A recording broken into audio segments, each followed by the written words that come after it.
Coming up on the Tall Mike Wine Podcast. Hey, aren't we cool? Isn't this amazing? Drink our wine. Yeah, it's cool. Hey, you want a hat? Hey, do you want a shirt? Hey, drink our wine. Aren't we cool? It's the scrolling, Amy. It's the scrolling. It's true. So not only is it delicious, I got it at a deal, and I love that. I love that more than almost anything. And now, the Tall Mike Wine Podcast. The cell phones have been silenced. The wine is poured. And just like that, the podcast begins. The Tall Mike Wine Podcast, the wine podcast that's not all about wine. If it were all about wine, even I wouldn't listen to it. Say nothing of hosting it. And I am the host, the namesake tall guy, who brings you the show, the wine podcast like no other. Heard on 6 continents in 89 countries and 48 of these United States. Coast to coast from Kirkland, Washington to Leesburg, Virginia. From Fort Worth, Texas to Sterling Heights, Michigan, where if you're sitting in traffic on Mound Road, I thank you for joining us. And wherever you are, many thanks for lending me your ears. I hope you're subscribed to the podcast so you don't miss out when there's a new episode. Also, a 5-star rating would be cool. I know 5 stars, so limiting, but I don't make the rules. And now you can show your love for the podcast in the form of dollars. Become a sponsor and help keep the podcast commercial free. Click the support the show link in the show notes to find out more. And thank you in advance for the help. Now, it's time to roll into the podcast with my guest who's joining us via Zoom. I'm here at my dining room table in Novato, California.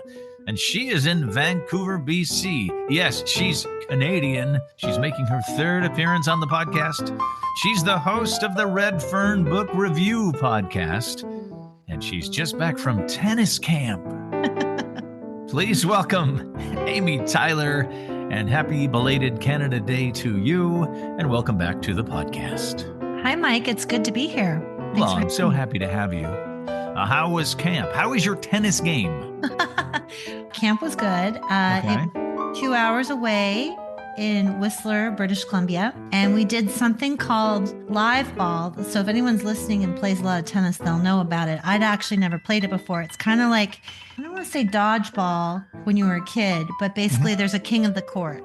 So there's a pro throws the ball in, and if you miss, then you're out. And then someone moves up. You're not standing on one side of the room with a tennis racket in your hand with people on the other side of the room with tennis rackets and everybody's pinging balls at each other. It's like one game with people jumping in.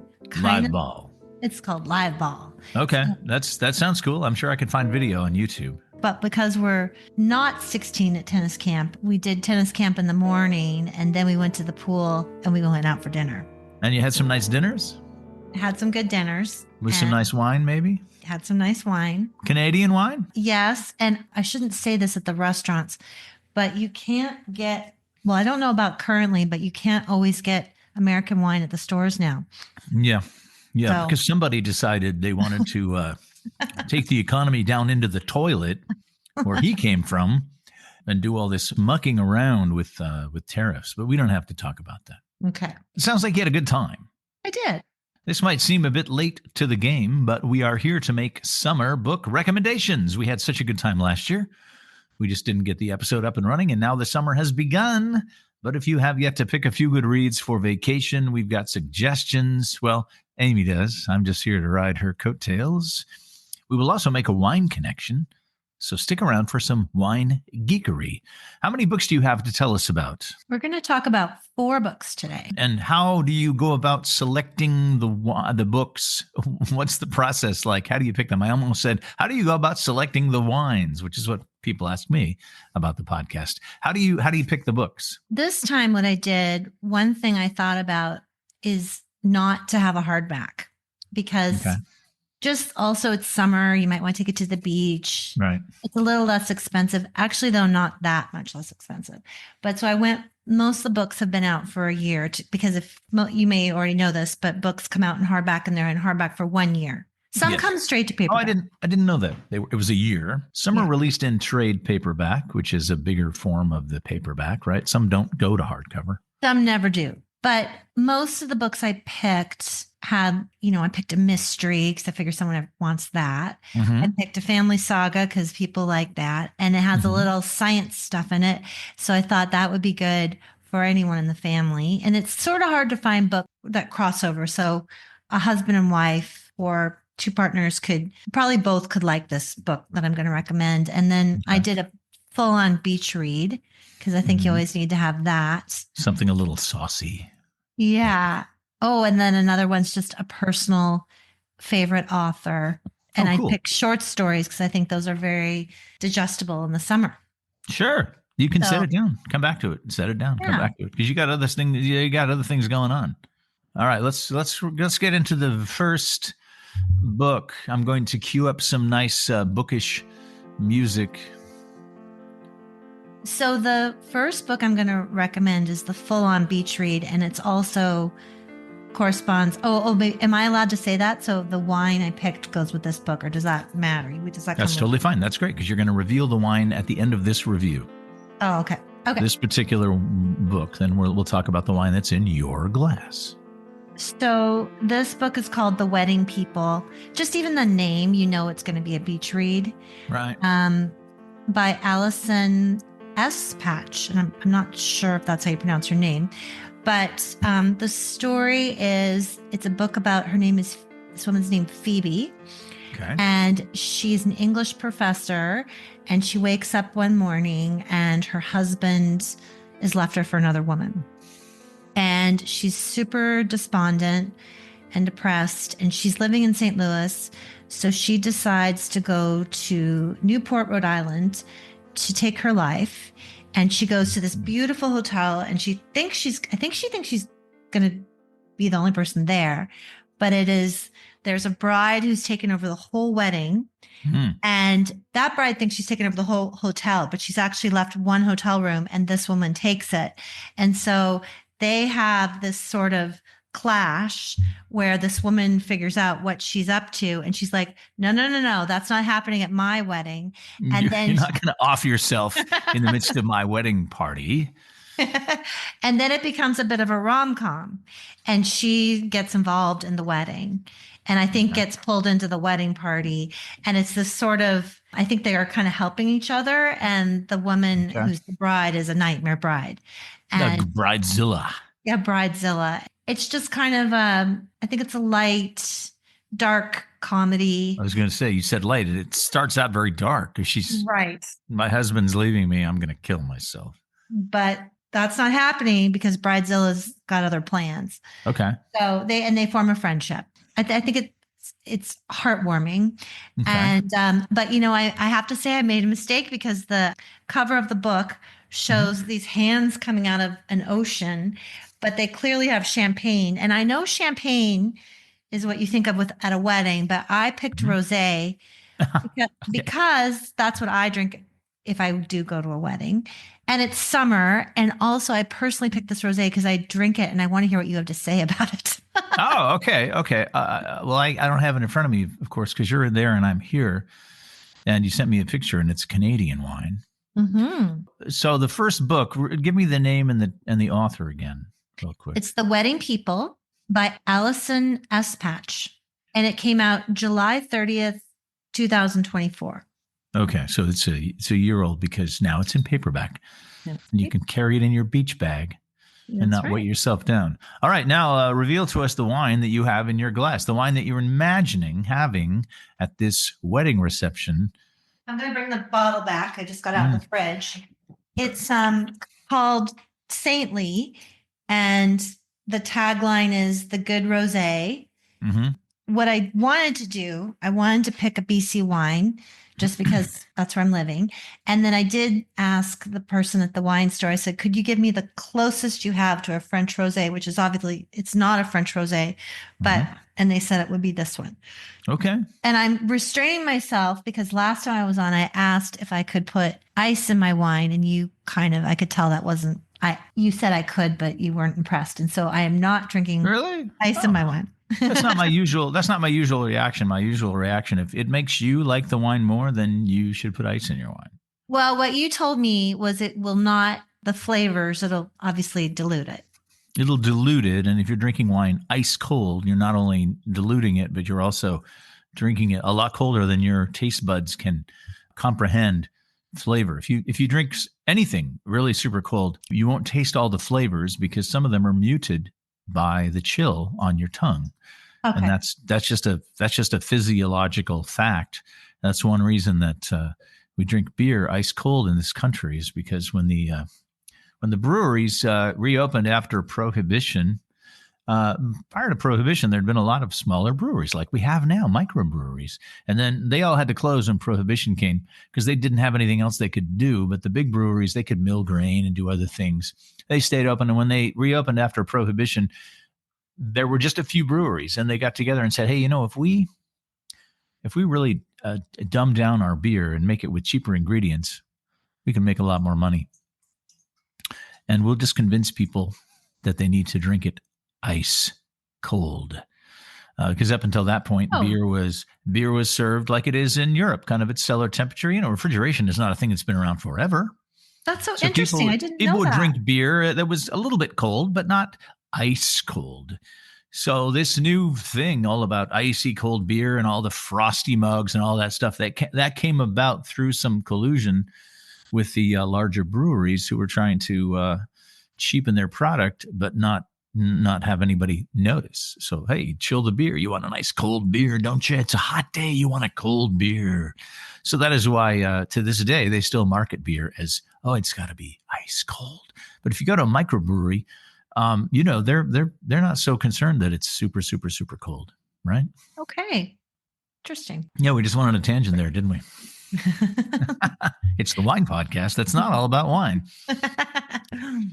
Amy, tell me what's in your glass. Or did you already say? Yeah, it's Saintly is the... Saintly. Oh, that's right.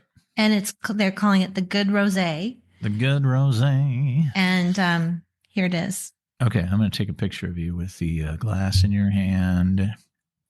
And this is all for the fine folks on the Instagram feed. Well, here's what I think of it.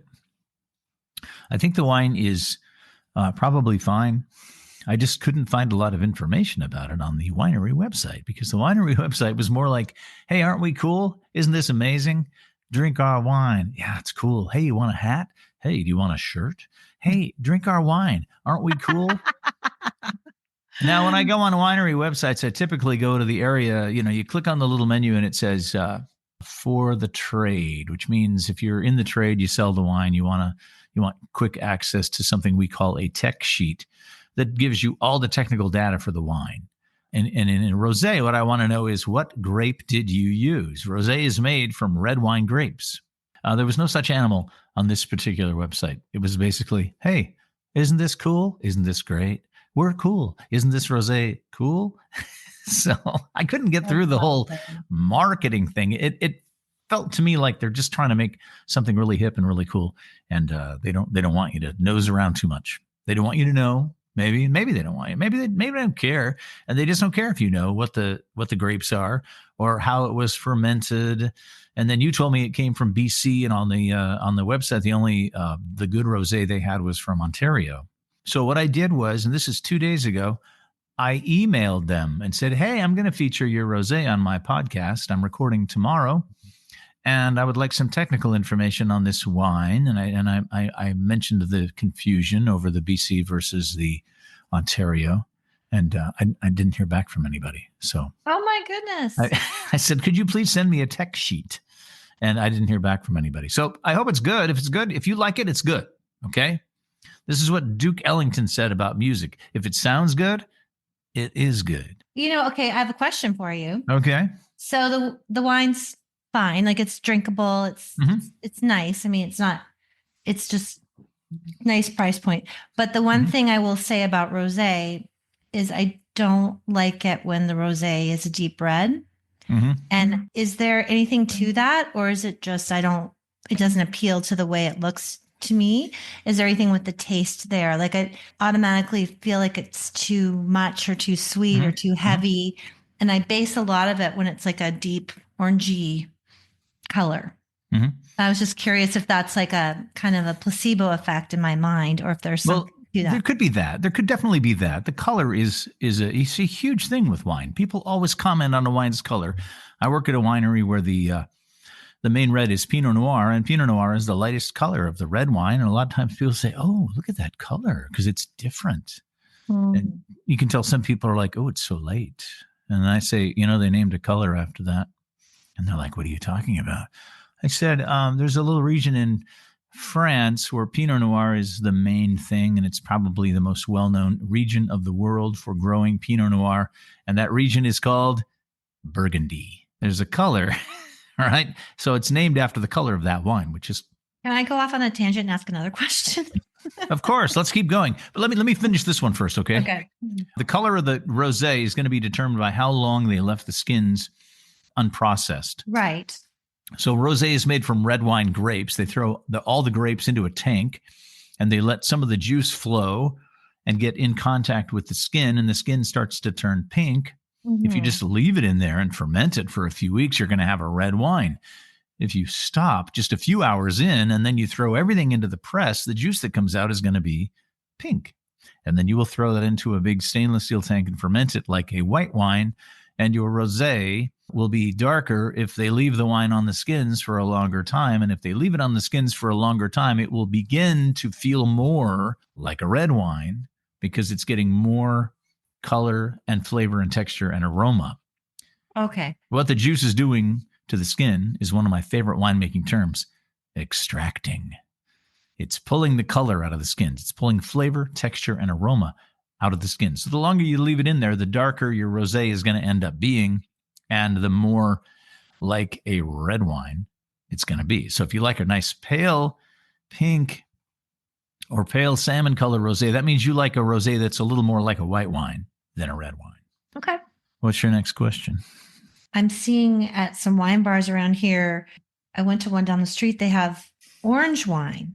Mm-hmm. And I'd never heard of that before. I can't say I loved it, but I thought it was kind of cool and different. And I just was wondering if that's available where you are. And oh yeah, I've had a few orange wines. You see them on the menu at wine bars that are frequented by people. I don't know what the Canadian term for it is. Hipsters. Oh, the younger people will talk about orange wine. And the orange wine process is basically like that process we just talked about, where we dump all the grapes into the tank and we let things ferment. And that's the way you make red wine. Now, if you do that same thing with certain white wines, leave the skins in there, some of them will turn orange and your wine will be orange. The next question is, well, why haven't they ever done this before? It's like, well, they have done it before, but it's just not something that people are really into. We have red wine that's red. We have white wine that's white. We have pink wine made from red wine grapes. Those are kind of the basic flavors. This orange wine just kind of comes and goes once in a while. It's like, hey, this is a thing that nobody does. I'm like, well, nobody does it for a reason. I've had only a few orange wines, and I can't say that I can really embrace the concept. They're not terrible. But if I'm given the choice of white wine or red wine or pink wine or orange wine is going to be the last on the list. Okay, good to know. Thank you for asking. Okay. This has been great. We're only like 20 minutes in and we've already been venting about things. All right, we're going to get to some fun facts about the reading habits of the general population in a few minutes. But first, I want you to tell us what the second book is. Well, let's go into a book that I haven't read, and I'm just so dying to read it. It's called, let's pull up my notes, Table for Two by Amor, Towles. Oh. And it's short stories. Came out last year. He's an exceptional novelist. He's somebody. He wrote a big book. He wrote, what are you thinking of, A Gentleman in Moscow? Or yes, that's his big book, right? Well, there was one before that kind of put him on the map called Rules for Civility. Okay. But I actually think you might be right. I think Gentleman in Moscow was the one that... Yeah, that blew him up big time.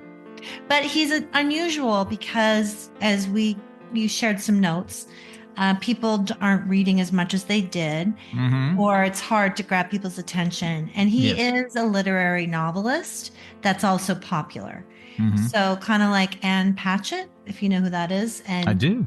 And that kind of level of writing. Very clever. He had a former career in investment banking, kind of came to the party a bit later. And he wrote this book called Rules of Civility. And it's about kind of a girl Friday in, I think, the 30s who is in a typing pool in New York City and finding her way and ends up in the upper echelons of New York society. But what was amazing about it was the dialogue, and it's very snappy and fun and clever and very much reminiscent of movies from the 30s and 40s.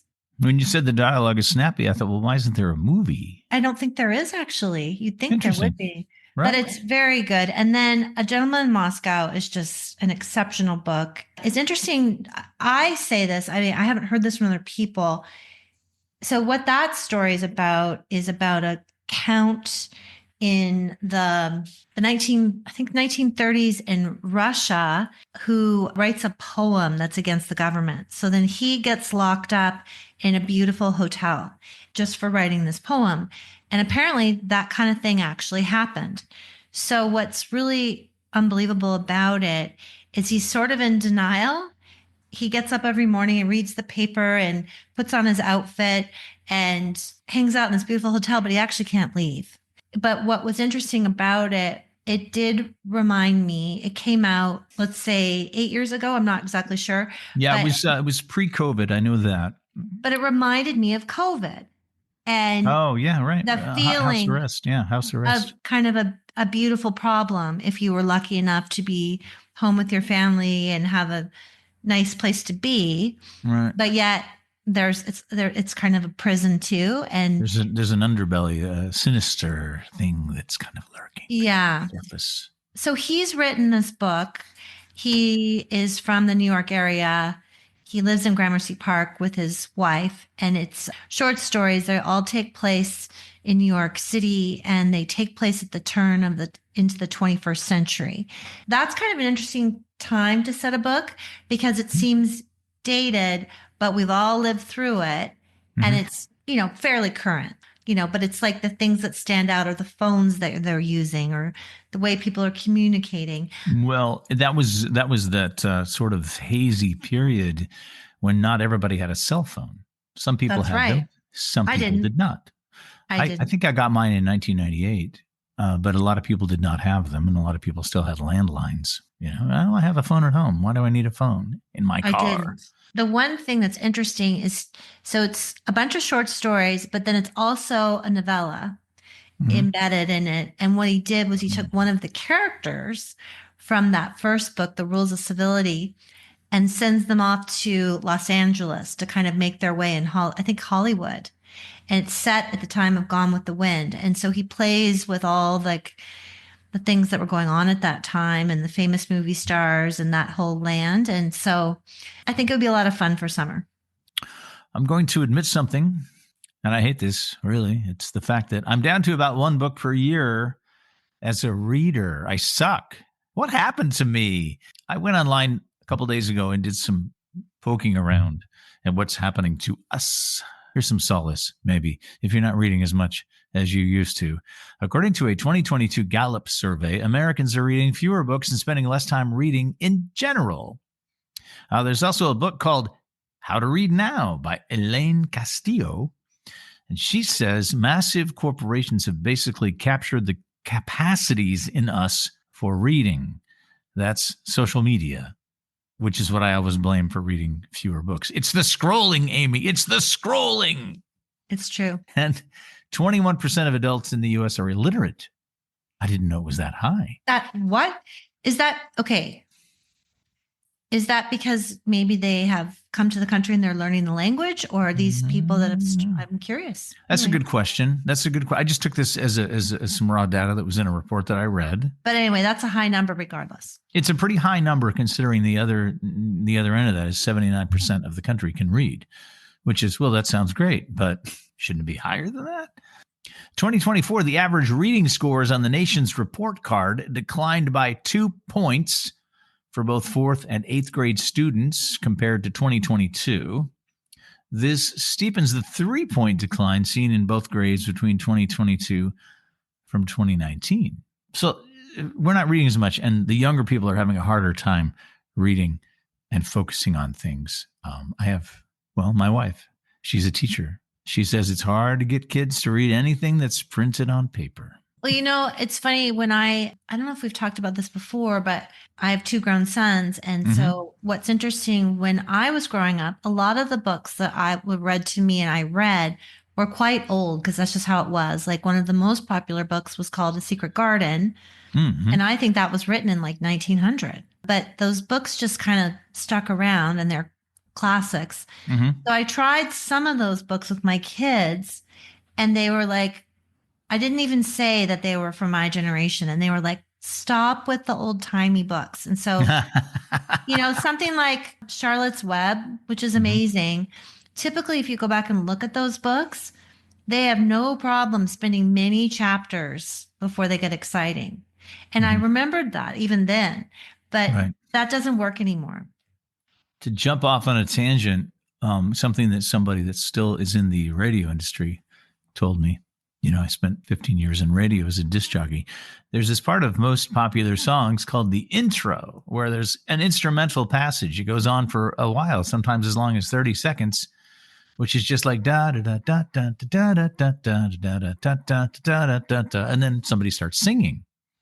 And that's what a lot of disc jockeys enjoy talking over on like top 40 radio. They start the song and they start talking, telling you what's coming up on the show. And then they say, and now the song by this person. And then the vocal starts. Now songs have much, much shorter intros, or some have no intros at all, because the intro is a tune out. It's like, there's just music.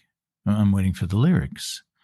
So the whole thing is it's a little off-putting because it just points to the attention span of people in general. In case you're wondering, I read The Vaster Wilds by Lauren Groff back in February while I was on vacation in Washington. It rained a lot, so I had some good reading weather. Do you know Lauren Groff? Do you know that name? Yes. She wrote a big book like a couple years ago. Do we know what it is? Well, The Vaster Wilds was a pretty big book. It was on Barack Obama's reading list from 2023, I think. And I was going on vacation. And I had read another book by her called Arcadia that came out a few years before, which was right up my alley because it was this sort of 1970s story about people who lived in a commune. And then some bad things happened. And I just love it when bad things happen. Well, yeah, it's not very fun if it's just going along. Right. Matrix is the book that I'm aware of. I haven't read it. Lauren Groff, Matrix? Mm-hmm. I've not heard of that one. Although I'm not aware of her books really in general. I know that I liked Arcadia. And then when I saw The Vaster Wilds, which is a really interesting story, but I don't want to say it's one-dimensional because like you said, literary fiction, it's written beautifully. The prose, the descriptions, all that stuff is amazing, but it follows one character throughout the whole novel, and this character is on the run. And so it's all about what's happening to them and what they're thinking about it and the memories they're having about how they ended up on the run.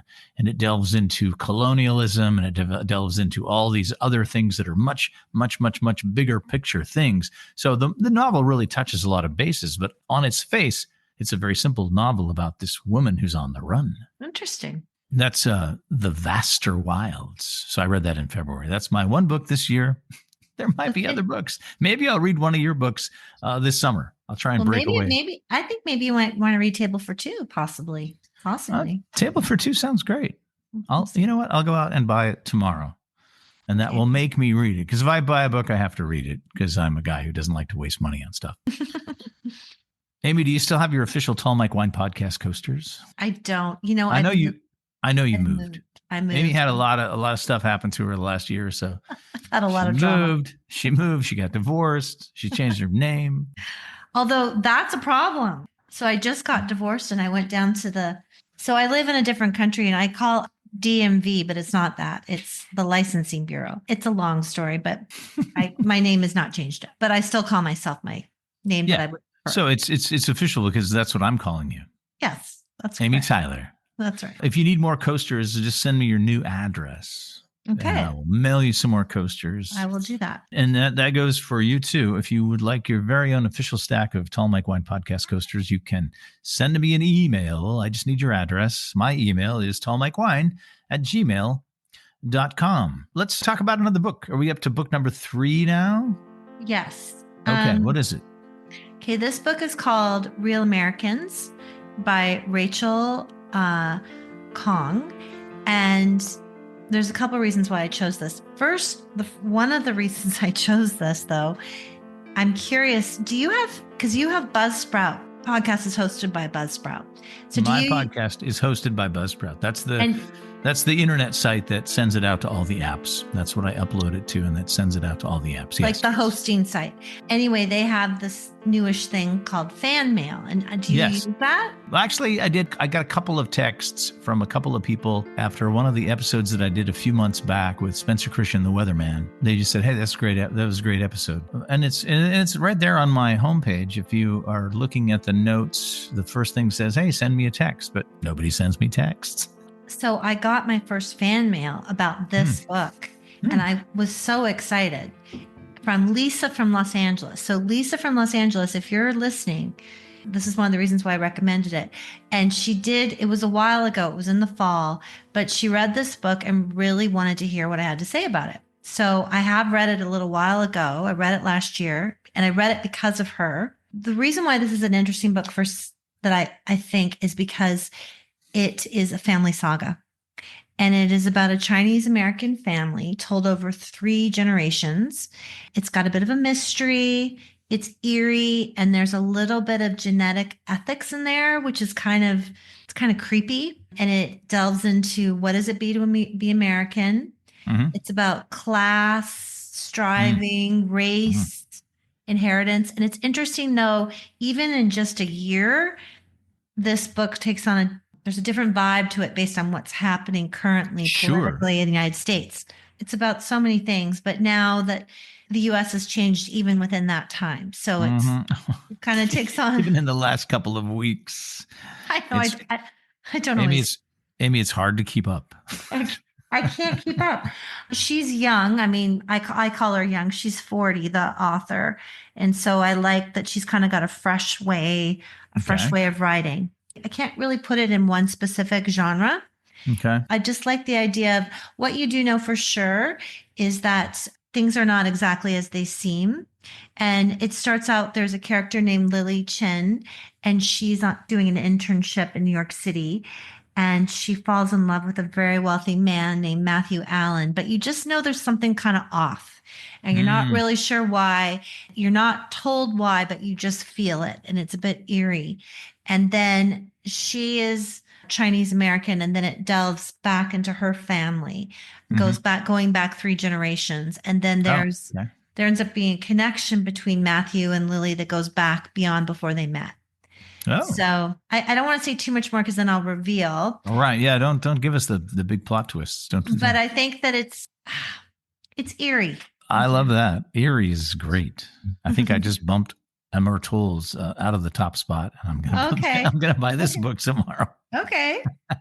Real Americans. That's right. And what's the name of the author again? Rachel Khong. Okay, Real Americans. I love it. It sounds amazing. Now it's time to reveal what is in my glass. Okay. My glass tonight. The wine has nothing to do with books. It's a wine from Italy. I'm sure they read books in Italy. So yeah, it has everything to do with books. This is a wine. We're actually checking in with a wine I had on the podcast about 2 years ago.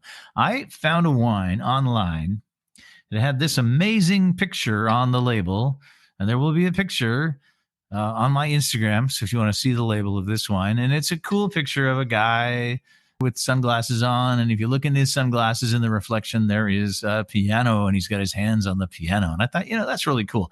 I very rarely buy wine based just on the label, but it was a Cabernet from Italy. So I thought that's interesting because there aren't a lot of straight up Cabernets coming out of Italy. There are some wines that have Cabernet blended in. So I bought a few bottles of this wine. And I liked it. I liked it a lot. And then I did some research on this wine, which I often do. And I found out the picture of the really cool guy on the label is Thelonious Monk, the jazz guy.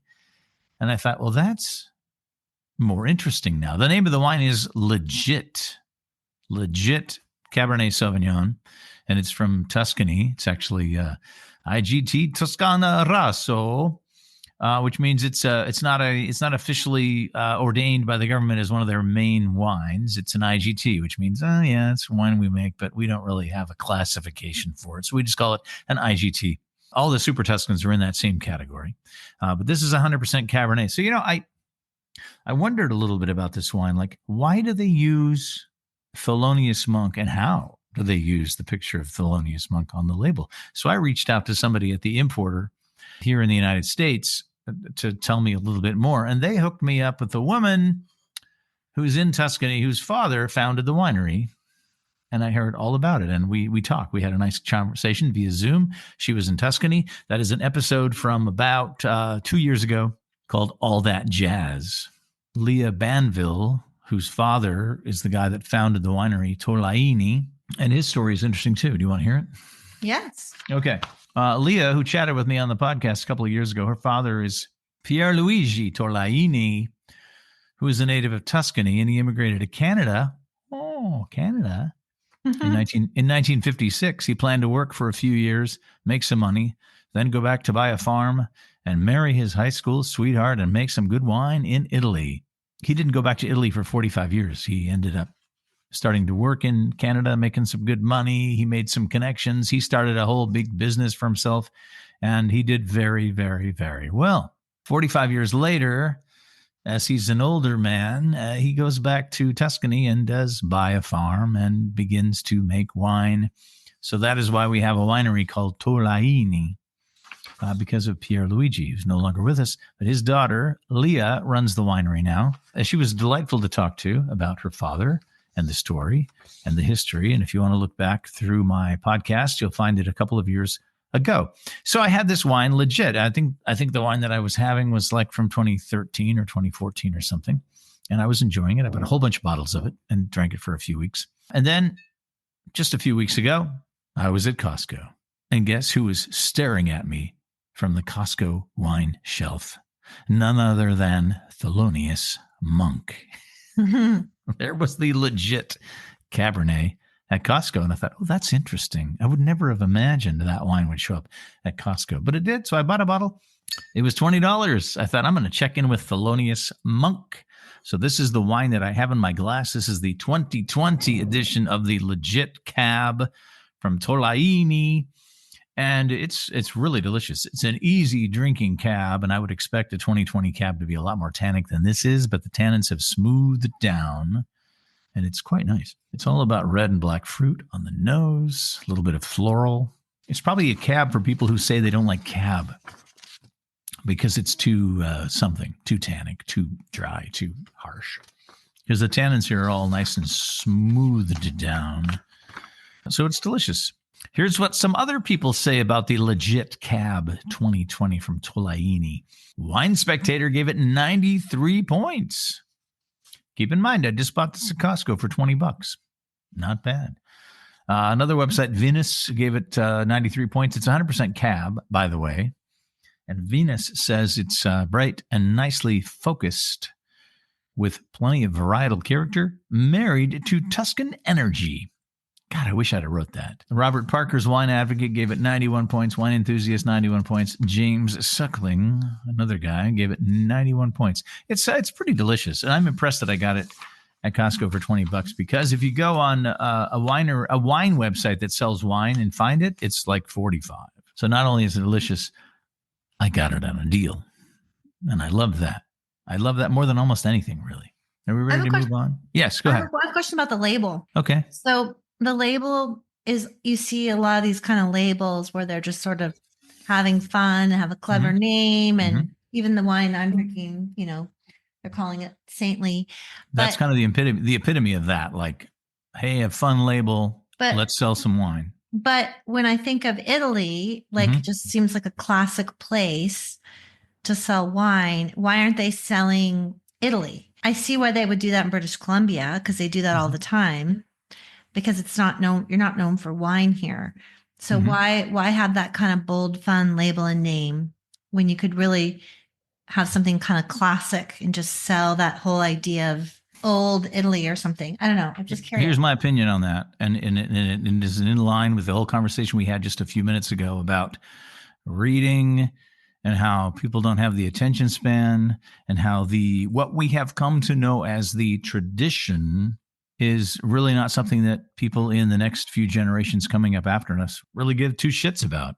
Okay. The wine industry is shrinking in the United States because the baby boomers are aging out of wine because they're just getting older. They can't drink as much wine as they used to. And the baby boom generation was a generation that allowed the wine industry to grow and grow and unlimited growth, basically, for many decades.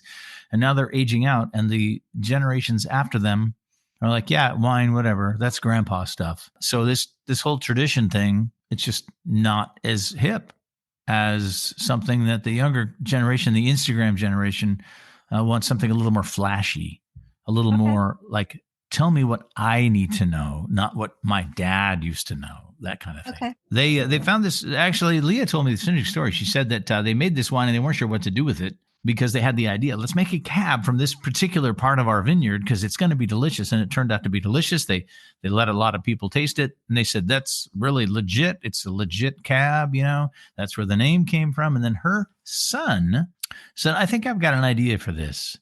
And he was the one that came up with this picture of Thelonious Monk, which is from a very famous concert poster. And they contacted the estate of Thelonious Monk and got permission to use it as the label.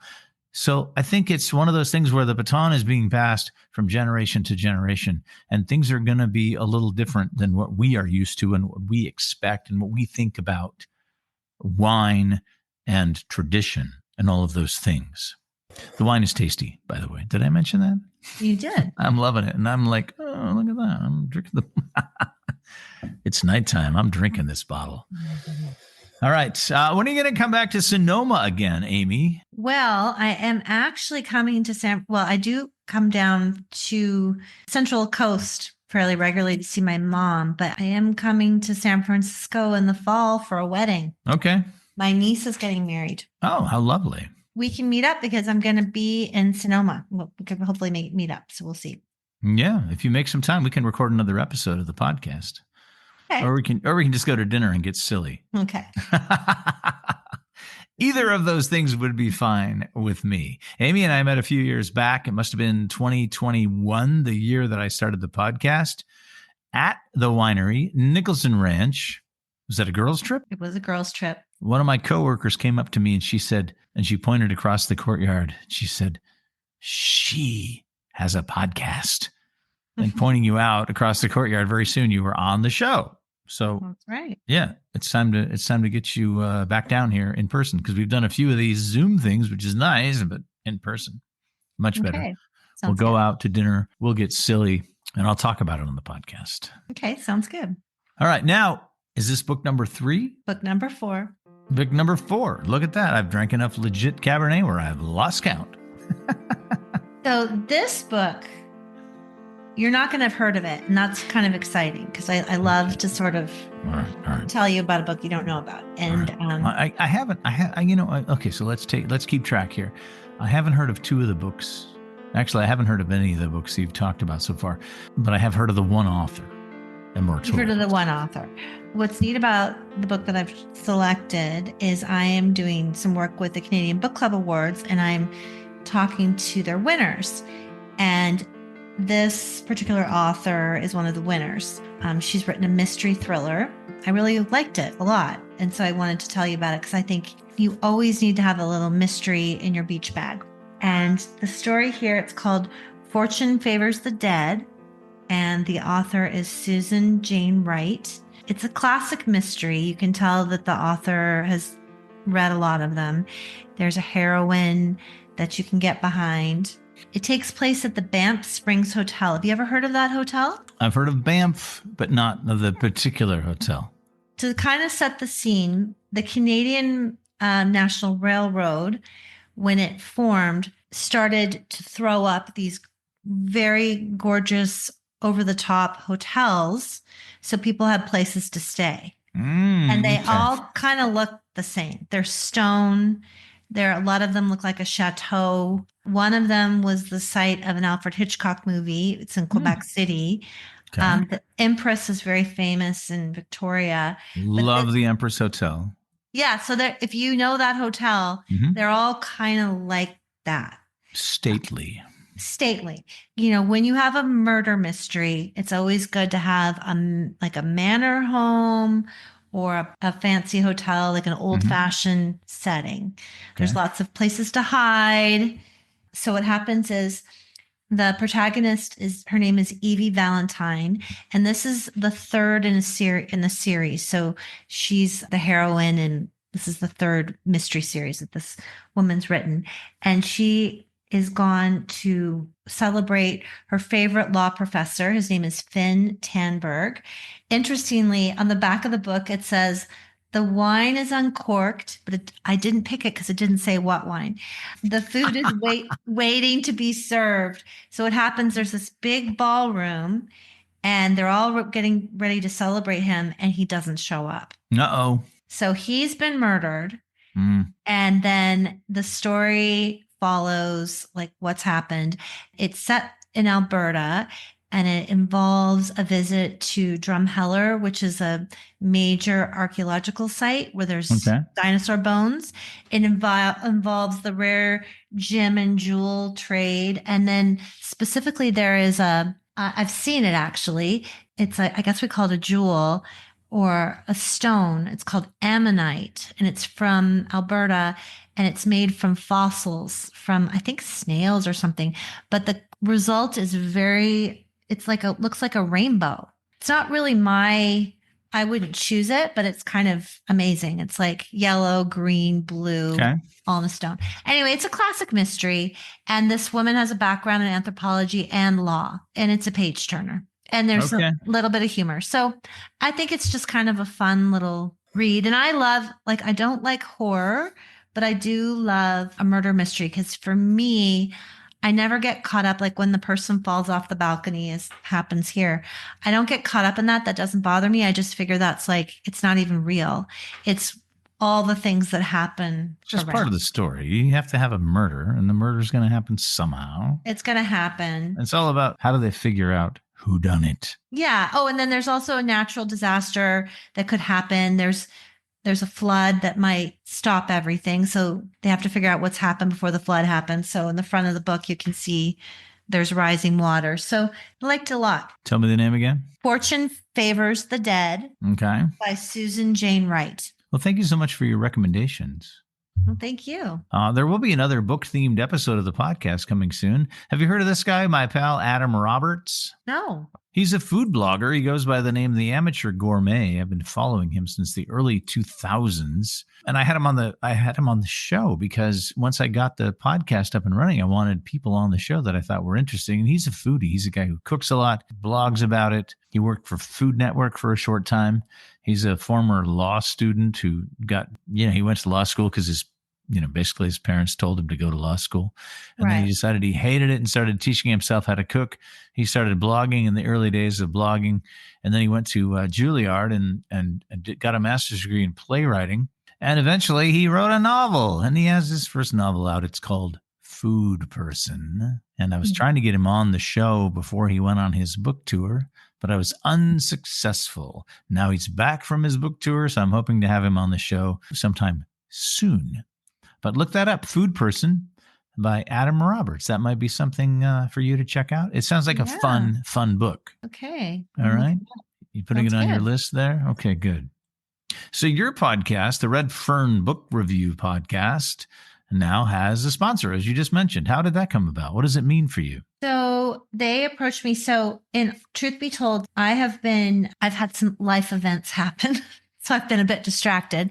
Yes, we talked about it. And then I've had to work on more paying work. So I'm doing more editing and writing. But they approached me and we talked about it.